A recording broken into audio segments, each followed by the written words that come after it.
गोविंद दामोदर माधवेति। याज्ञवल्क्य भरद्वाज मुनि उमा समेत महेश। बंदो तुलसीदास पुनि कागभूषुंड खगेश। सिया मांडवी उर्मिला श्रुति कीरति परमाम। चार ललन चारो लली तुलसी करत प्रणाम। जानकी जीवनम वंदे मांडवी प्राणवल्लभम। उर्मिला रमणं वंदे कीर्तिकांतं नमाम्यहम्। बालचरित कहि विविध विधि मन महु परम उछाहु। मुनियागमन कहसि पुनि श्री रघुबीर बिबाहु। राम लखन दो बंधु बर रूप शील बलधाम। मखरा खेऊ सब साखी जसु जीते असुर संग्राम। सियावर रामचंद्र की जय। परमाराध्य प्रभु श्री सीतारामचंद्र जी महाराज, भगवान भूत भावन शंकर जी, अंजनी नंदन हनुमान जी महाराज, कालजयी ग्रंथ श्रीमद रामचरितमानस के प्रणेता हरनेश पूज्यपाद गोस्वामी जी महाराज, श्री राम कथा लिंग से जुड़े हुए समस्त समादरणीय महान भावों तथा देवियों, इस पावन कार्यक्रम के संयोजक एवं संचालक आदरणीय पटेल जी, आज के प्रथम लिंक के कथा व्यास पूज्य चरण श्री बड़े गुरु जी एवं तृतीय लिंक में जिन्हें हम सुन पाएंगे पूज्य चरण पंडित दीवान जी महाराज। आइए भगवान की असीम अनुकंपा के परिणाम स्वरूप जो समय प्राप्त हुआ है उस समय का सदुपयोग करने का प्रयास हमारे द्वारा हो। कथा के क्रम में कल हमने दर्शन किया था अमराई में विश्वामित्र जी महाराज श्री राम लक्ष्मण और मुनि मंडली के साथ विराजमान हैं। विदेहराज जनक जी सादर अगवानी कर लिवाकर नगर में ले जाने के लिए आए हुए हैं। उन्होंने श्री राम लक्ष्मण का जब दर्शन किया तो बड़े प्रभावित हुए और विश्वामित्र जी महाराज से उन्होंने श्री राम लक्ष्मण के संबंध में प्रश्न पूछा। मुनिवर जानना चाहते हैं कि ये दोनों बालक कौन हैं और उन्हीं बालकों का परिचय ब्रह्मर्षि विश्वामित्र जी महाराज विदेहराज जनक को देते हुए कहते हैं कि राजन, रघुकुल मणि दशरथ के जाए, मम हित लागी नरेश पठाए। पुनश्च राम लखन दो बंधुवर रूप शील बलधाम। मखरा खेऊ सब साथ जग जीते असुर संग्राम। इन शब्दों के माध्यम से विश्वामित्र जी महाराज ने राम लक्ष्मण का परिचय श्री जनक जी को दिया। इस पर कल की कथा में चर्चा हो चुकी है, लेकिन थोड़ी सी बात विवाह के संदर्भ में जो बात इस दोहे के माध्यम से दिखाई देता है वो मैं निवेदन करना चाहूंगा। विदेहराज जनक जी महाराज विशेष रूप से प्रभावित हैं श्री राम लक्ष्मण की कांति पर, उनकी सुंदरता पर, और जैसा कि परिचय देते हुए गुरु जी महाराज ने कहा राम लक्ष्मण दो बंधुवर। विवाह के संदर्भ में यदि विचार किया जाए तो मानो विश्वामित्र जी महाराज ये कहना चाह रहे हो कि हे राजन, ये श्रेष्ठ वर हो सकते हैं, श्रेष्ठ वर है और राम जी से अच्छा वर। दो ही तो वर हैं जगत में, एक तो सीतावर है और दूसरे राधावर है। सियावर इसलिए कहा जाता है। तो चंद शब्दों के माध्यम से बड़ी गहरी बात गुरु जी महाराज ने कर दी हो ऐसा लगता है। बंधुवर, ये श्रेष्ठ दूल्हे हैं जिनके संबंध में आप कुछ जानना चाहते हो। और जब बात विवाह की आती है तो विवाह में किसको क्या चाहिए वो सारी बातें इस दोहे से प्राप्त हो रहा है। विवाह के संबंध में ऐसा कहा गया है कि कन्यावर यते रूपम माता वित्तम पिता श्रुतम बांधवाः कुलामिच्छन्ति मिष्ठान्न सितरे जना दंपति रूप ही मातु धन पिता नाम विख्यात उत्तम कुल बांधव चहि तो भोजन चह बारात। विवाह में वर को सुंदर रूपवती कन्या चाहिए और कन्या को सुंदर रूपवान वर चाहिए। विश्वामित्र जी महाराज वही तो कह रहे हैं कि हे राजन, तुम्हारी कन्या सीता के लिए ये सुयोग्य वर हो सकते हैं। राम लखन दो बंधु वर, वर के माध्यम से सुंदर दूल्हा उपलब्ध होने की बात गुरु जी ने कही। अच्छा, दंपति रूप ही कन्या को रूपवान पति चाहिए, तो भगवान के संबंध में ही यही कहा जा रहा है। राम लखन दो बंधु वर रूप शील बलधाम, रूपवान दूल्हा है ये।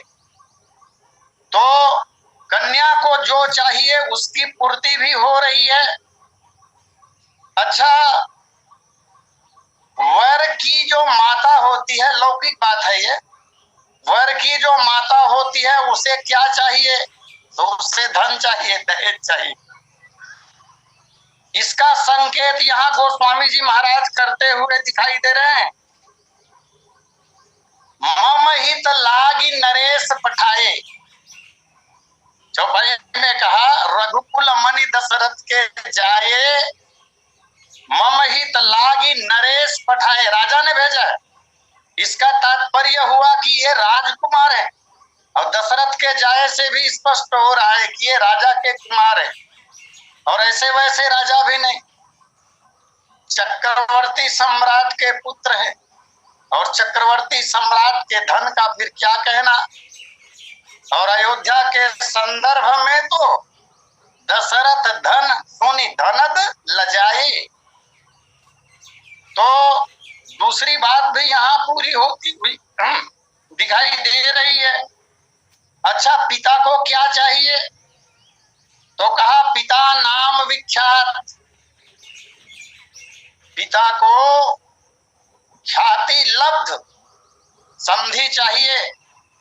इसकी पूर्ति भी यहाँ पर होती दिखाई दे रही है।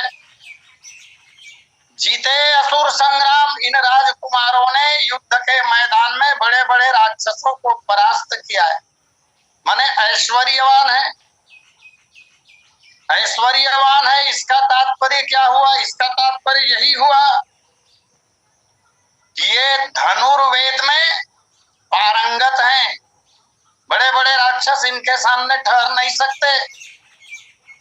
तो पिता जो चाहते हैं वह भी पूरा हो रहा है। बांधव उत्तम कुल बांधव चाहिए, तो रघुकुल मणि दशरथ के जाए, रघुकुल ऐसा कुल तो और कोई हो नहीं सकता है, माने उत्तम कुल भी है, उत्तम कुल के राजकुमार है ये, और इसीलिए रघुकुल मणि दशरथ के जाए कह दिया। अब अंतिम बात, भोजन चह बारात। तो भाई ये राजा के लड़के हैं, राजा के घर में किसी बात की कोई कमी तो होती नहीं है। राजन राउर नाम जस अभिमत फलदातार, अभिमत फलदातार, इससे सिद्ध हो रहा है भोजन चह बारात, अर्थात भविष्य में होने वाली जो उत्सव है, होने वाला जो उत्सव है, उसका संकेत गुरुदेव विश्वामित्र जी महाराज परिचय के माध्यम से विदेहराज जनक को करा रहे हैं। और तब कवि कहते हैं, हे राजन, दोनों हैं पुत्र अवध नृप के, है नाम राम लक्ष्मण इनका, ये बड़े वीर उत्साही हैं, मैं कैसे करूं वर्णन इनका, संपूर्ण करा कर यज्ञ कार्य, निश्चर समूह संहारा है, गौतम की नारी अहिल्या का बदरज से शाप निवारा है। अब धनुष महोत्सव के कारण ये दोनों भाई आए हैं। और अंतिम पंक्ति, होने वाला जो उत्सव है उसका स्पष्ट संकेत विश्वामित्र जी महाराज दे रहे हैं। अब धनुष महोत्सव के कारण ये दोनों भाई आए हैं, राजन तेरे आनंद हेतु हम इन्हें साथ में लाए हैं। इस तरह चंद शब्दों के माध्यम से इतना विस्तृत परिचय, इतनी गहरी जानकारी विश्वामित्र जी महाराज जैसे महात्मा मुनि लोग ही दे सकते हैं। विदेहराज जनक ने परिचय सुना, मुनि तव चरण देखि कहराऊ, कही न सको निज पुण्य प्रभाव। जनक जी महाराज बोले, हे मुनि महाराज, मुनि तन देखि कहराऊ, हे मुनिवर आपके चरणों का दर्शन पाकर कही न सको निज पुण्य प्रभाव, अपने पुण्यों के प्रभाव को मैं कह नहीं सकता। मेरे जीवन में कितने पुण्य संचित हुए जिसका परिणाम आज इस रूप में मैं देख पा रहा हूं महाराज। और सब लोग ऐसा कहते हैं कि जब जीवन में बहुत पुण्यों का संचय होता है, व्यक्ति जब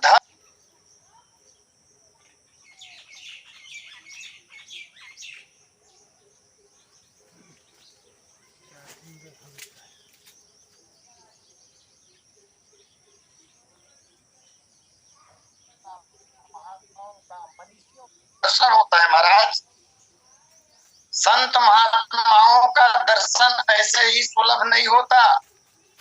गोस्वामी जी महाराज ने भी कहा है, पुण्य पुंज बिनु मिलहि।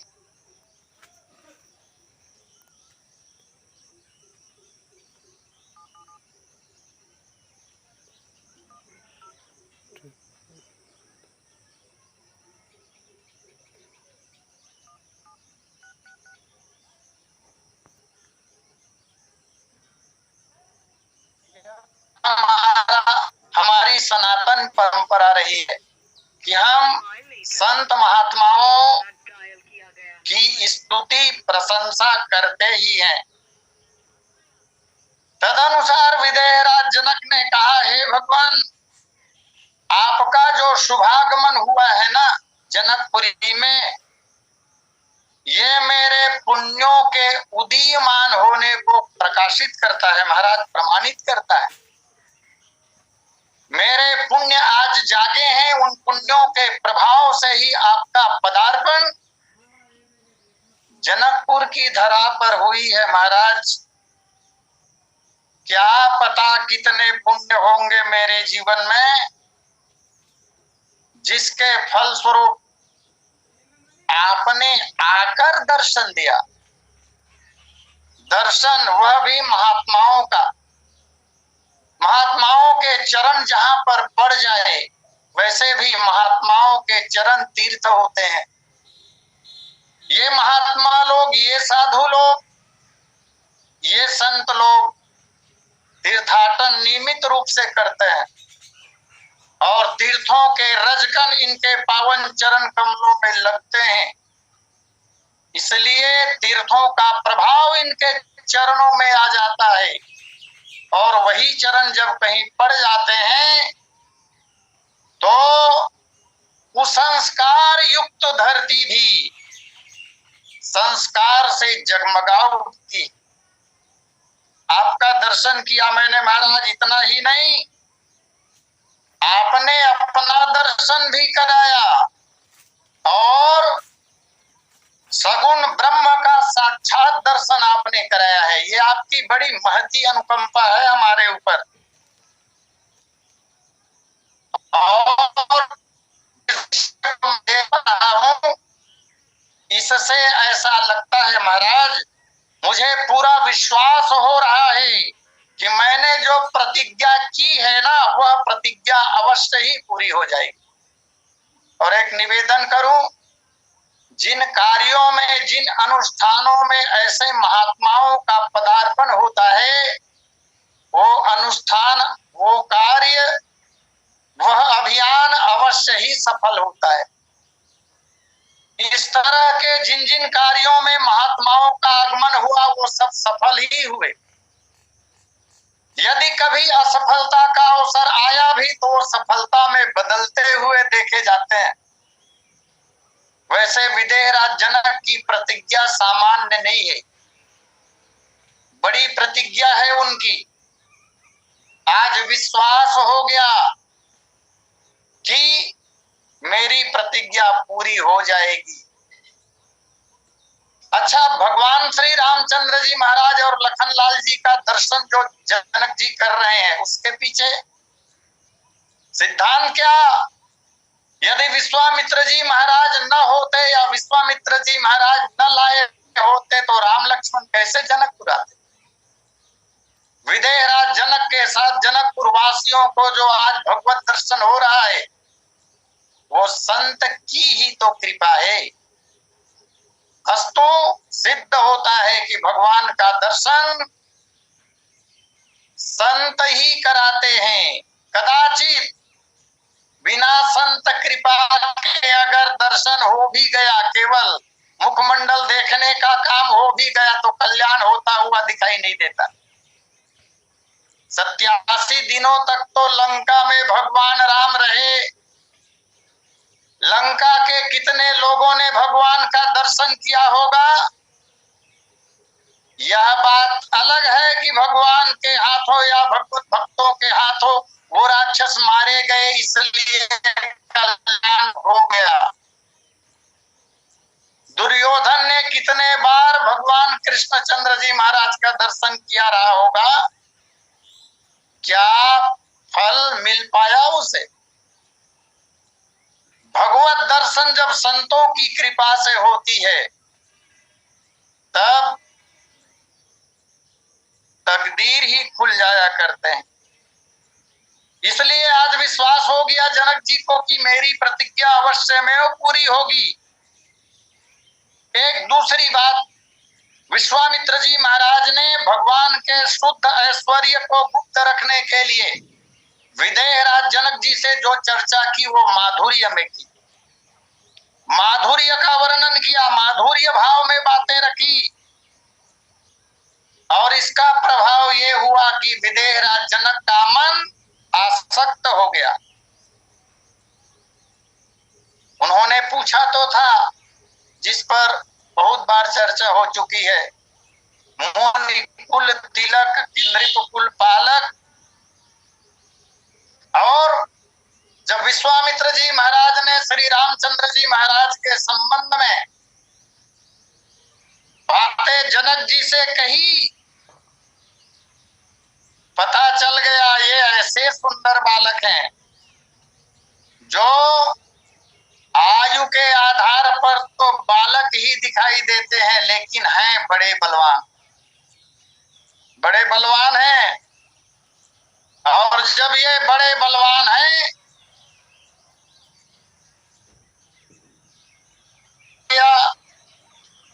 रूपशील बलधाम, बल के धाम है, और बल भी ऐसा ऐसा बल जिसकी सीमा नहीं है। अतुलित बल, अतुलित प्रभुताई। वैसे मानस जी में कुछ लोग ही अतुलित बलशाली हैं, केवल 5 ऐसा कहा जाता है विद्वानों के द्वारा, जिनमें प्रथम क्रम पर राम जी ही आते हैं। तो जब ये बड़े बलवान हैं, बड़े बलशाली हैं, तो इनके सामने धनुष क्या है? और हम देखते भी हैं धनुष भंग प्रकरण में तोड़ने की आवश्यकता ही नहीं पड़ी, छुअत ही टूट पिनाक पुराना। तो विदेह राज जनक जी को अब बड़ा विश्वास हो गया है कि ये धनुष को अवश्य तोड़ेंगे, और जब धनुष टूट जाएगा तो हमारी कन्या का जन्म सफल हो जाएगा।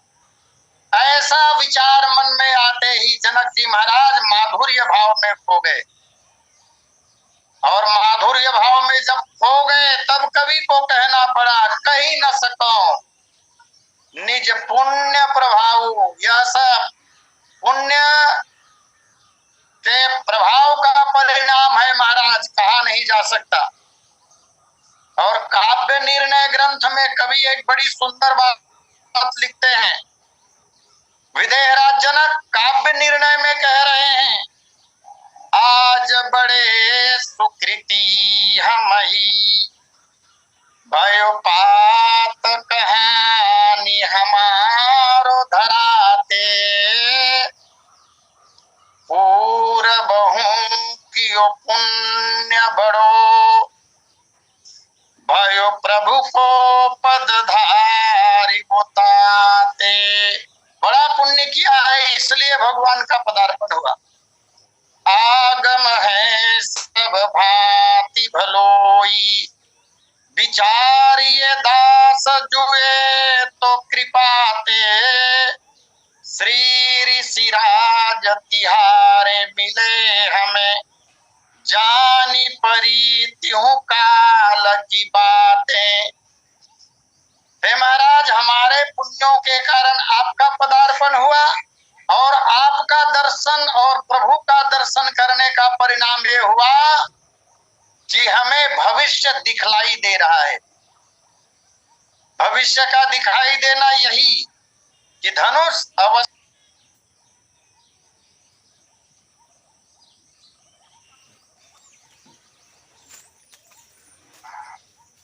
सुंदर श्याम गौर दो भ्राता, आनंद हो के आनंद दाता। ये दोनों भाई सुंदर श्याम गौर, किसी कथा में मैंने निवेदन किया था कि जब जब भगवान की सुंदरता का वर्णन कवि को करना होता है तब तब श्याम और गौर शब्द का प्रयोग अवश्य करते हैं। श्याम गौर सुंदर श्याम गौर दो भ्राता, ये सांवरे और गोरे रंग वाले सुंदर दोनों भाई कौन हैं? तो बोले आनंद हो के आनंद दाता। मानस मनीषी कहते हैं जनक जी महाराज दोनों भाइयों की सुंदरता पर मुग्ध हो गए हैं, इसलिए उनके मन में भाव बार बार आ रहे हैं और वही वाणी से प्रकट हो रहे हैं। मन में जो भाव आते हैं वही भाव वाणी के द्वारा प्रकट होते हैं। भाव क्या? तो बोले आनंद हो के आनंद दाता। ये इतने सुंदर हैं कि इनकी सुंदरता से ना साक्षात आनंद जो है वह भी आनंद को पाकर आनंदित हो जाए। आनंद हो के आनंद दाता, आनंद को भी आनंद प्रदान करने वाले हैं। अब आनंद तो बहुत ऊंची बात कही जाती है, कहते हैं कि यह जीवन में आती नहीं है और एक बार अगर आ गई तो फिर ये जाती नहीं है। भगवान के अनंत नामों में एक नाम आनंद है भगवान का, जिसकी खोज अनंत काल से प्रत्येक प्राणी को है। जनक जी महाराज वही विचार कर रहे हैं, मैं स्वयं ब्रह्मानंद का भोक्ता हूं, मेरा मन सदा ब्रह्मानंद में डूबा रहता है, ब्रह्मानंद में मैं लयलीन रहता हूं। और ब्रह्मानंद में डूबे रहने वाले व्यक्ति ने अर्थात मैंने जब इनका दर्शन किया तो इनका दर्शन करने के बाद मेरा ब्रह्मानंद छूट गया, मैं परमानंद में विभोर हो गया। तो ब्रह्मानंद में डूबे रहने वाले व्यक्ति को परमानंद की प्राप्ति हो गई, तो कहना पड़ेगा आनंद हूं के आनंद दाता। एक दूसरा भाव, आनंद पुण्य की परिणति है, पुण्य से आनंद मिलता है और इनका दर्शन करके परमानंद की प्राप्ति हो रही है, माने आनंद को भी आनंद मिल रहा है। इसलिए भी कहना पड़ा कि आनंद हूं के आनंद दाता। यदि आनंद स्वयं मूर्तिमान होकर आ जाए, यदि आनंद स्वयं शरीर धारण करके आ जाए और इनका दर्शन कर ले राम लक्ष्मण का, तो आनंद भी सागर में डूब जाए। इसका तात्पर्य यह हुआ कि हम जिसे आनंद कहते हैं वह आनंद भी इसी परमानंद से प्रकाशित होते हैं। इस तरह आनंद हो के आनंद दाता। पुनः आनंद होने वाला है, क्या आनंद होने वाला है? विवाह होगा आगे चलकर, उसके पूर्व, विवाह के पूर्व स्वयंवर हो रहा है। तो ये स्वयंवर जो है वही आनंद है, और जब स्वयंवर संपन्न हो जाएगा उसके बाद जो विवाह की प्रक्रिया होगी तो उस समय स्वयंवर से ज्यादा आनंद मिलेगा। यही आनंद को आनंद प्रदान करना है, इससे हमारी प्रतिज्ञा पूर्ण हो जाएगी और प्रतिज्ञा पूर्ण होने के पश्चात इनसे संबंध स्थापित हो ही जाएगा, जिसे लौकिक संबंध कहा जाता है।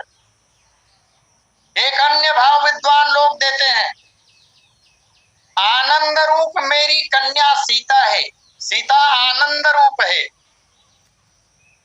और मेरी प्रतिज्ञा जब पूरी हो जाएगी, जब धनुष भंग हो जाएगा, तब मेरी बेटी का विवाह इनके साथ जब हो जाएगा तो आनंदमय मेरी पुत्री को आनंद की प्राप्ति होगी। अस्तु आनंद हूं के आनंद दाता।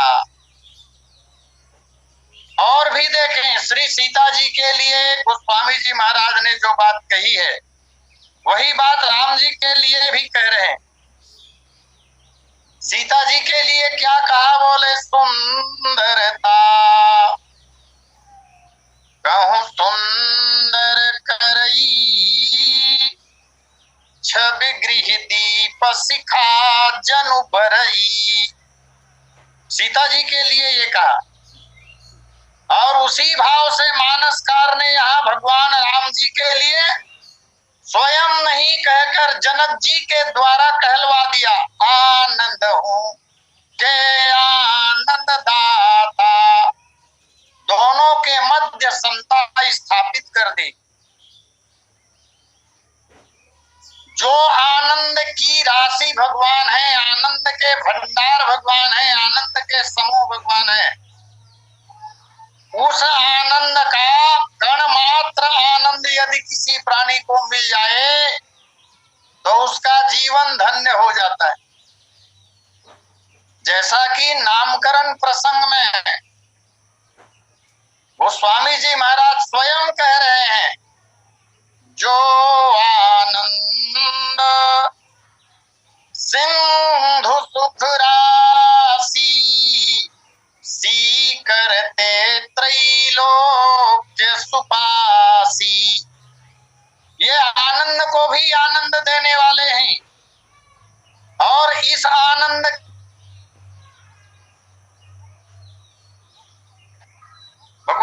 श्री रामचंद्र जी महाराज जो आनंद के सागर हैं, उस सागर का कण मात्र आनंद जब मिल जाता है, सीकर, कचरा उसको कहते हैं सीक, उसे समुद्र में डुबाया जाए और सीक अपने नुकीले भाग में, शंकु भाग में जितना धारण करता है उसे सीकर कहते हैं। भगवान जो आनंद स्वरूप है, उतना सीकर के बराबर आनंद जब मिल जाता है तो सीकर ते त्रैलोक्य सुखासी, त्रैलोक्य का कल्याण हो जाता है। और वे तो महासागर हैं। इस तरह भी आनंद हूं के आनंद दाता। और तब हमारे शास्त्र कहते हैं यही परम संपत्ति है, यही परम गति है, यही परम लोक है और यही परमानंद है। पुनः निवेदन करो, भगवान आनंद हूं के आनंद दाता कहा गया। आनंद दाता जो है ये वचन सिद्धांत है। जगत में जिनको भी प्रभु श्री रामचंद्र जी महाराज का दर्शन हुआ,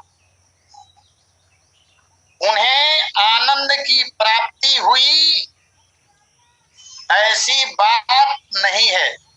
जैसा कि कुछ देर पहले मैंने कहा, बहुत राक्षसों ने राम जी का दर्शन किया, कहाँ आनंद मिला उन्हें। दुर्योधन ने बहुत बार दर्शन किया कृष्णचंद्र जी का, कहाँ आनंद मिला उन्हें। तो दर्शन करने वाले सब लोगों को आनंद मिला ही हो ऐसा नहीं है। बारीक बात इसमें यह है कि भगवान की इच्छा जब जिसको जितनी मात्रा में आनंद देने की होती है, भगवान उतनी मात्रा में उसे उस समय आनंद प्रदान करते हैं। जिसको जितना आनंद या सुख देना होता है, उनको उतना ही आनंद भगवान देते हैं। यानी आनंद जो है वो दाता के ऊपर निर्भर करता है कि वह कब किसे कितना आनंद देगा। देखा जा सकता है बहुत दिन लंका में रहने पर एक तरफ जहां राक्षसों को आनंद की प्राप्ति नहीं हुई, वहीं एक क्षण मात्र में ही खरदूषण को आनंद की प्राप्ति हो रही है, एक क्षण में। तो इसमें महत्वपूर्ण आनंद प्रदान करने वाला है। एक क्षण में आनंद मिल तो गया, लेकिन भगवान की इच्छा नहीं थी कि बड़ी मात्रा में और लंबे समय तक आनंद उनके सामने स्थित रहे या उन्हें आनंद मिलता ही रहे। भगवान ने माया कर दी और उस आनंद को खींच लिया, नहीं रहने दिया, क्योंकि मारना था उन्हें, इसलिए मारे गए। तो संदेश यह कि आनंद जो है वो पूरी तरह भगवान के ऊपर निर्भर करता है कि वह किसे कितना और कब आनंद प्रदान करे। इनके प्रीति परस्पर पावनी, कहीं न जाई मन भाव सुहावनी। आपस में इनकी जो परस्पर प्रीति है, आपस का प्रेम है, प्रेम को पावन कहा गया है। इनका प्रीति परस्पर पावनी, और पावन जो शब्द है वो ये संकेत कर रहा है कि प्रीति अपावनी भी होती होगी, अपावन प्रेम भी होता होगा, तभी पावन शब्द कहा गया है। निश्चित रूप से होता है। इन दोनों के बीच में, दोनों भाइयों के बीच में, राम और लक्ष्मण के मध्य जो प्रेम का भाव है, कहीं न जाई मन भाव सुहावनी, वो उसका वर्णन नहीं हो सकता। अत्यंत ही सुहावनी है, मन को भाती है। भाई और भाई के बीच में परस्पर प्रेम होना चाहिए, होता भी है। विश्वामित्र जी महाराज श्री राम और लक्ष्मण में जो भ्रातृत्व प्रेम है उसकी चर्चा कर रहे हैं। इनका प्रेम दोषों से रहित है, छल से रहित। प्रपंच युक्त छल संयुक्त प्रेम भी होता है, ये स्वार्थ की भावना से प्रेरित होता है। वास्तव में तो ये प्रेम नहीं है। प्रेम निर्हेतुक हुआ करता है, कोई हेतु नहीं होता उसमें। प्रेम के बदले कुछ पाने की इच्छा बिल्कुल भी नहीं होती है। जैसे चातक का प्रेम, चातक मेघ को अहर्निश निहारता है, सब कुछ भूलकर। इसी तरह निश्चल प्रेम इन दोनों भाइयों के बीच है, ऐसा विश्वामित्र जी महाराज कह रहे हैं। आइए समय पूर्णता पर अस्तु यही वाणी विराम। सादर आमंत्रण आदरणीय पटेल जी को। बोलिए सियावर रामचंद्र की जय। बोलिए सियावर रामचंद्र भगवान की जय। बहुत धन्यवाद आचार्य जी, आपके श्रीमुख से प्रतिदिन गतिमान है। आपको सुनने वाले 40 लोगों आभार। सभी से पुनः निवेदन, पूज्य पंडित के पांडे महाराज जी के स्वास्थ्य लाभ हेतु हम सभी सहयोग अपने अपने स्थिति के अनुसार कर रहे हैं। अच्छा प्रतिसाद मिल रहा है, यह एक महत्वपूर्ण और पुण्य का काम है। अपने अपने हैसियत के हिसाब से, यदि स्थिति ठीक नहीं है तो कोई बात नहीं, और बस उसी की तो बात है, समय और स्थिति की बात है। समय और भगवान, क्योंकि महाराज जी की अभी आर्थिक स्थिति ठीक नहीं, इसलिए मदद के द्वारा मिलकर की जा रही है। लगभग 20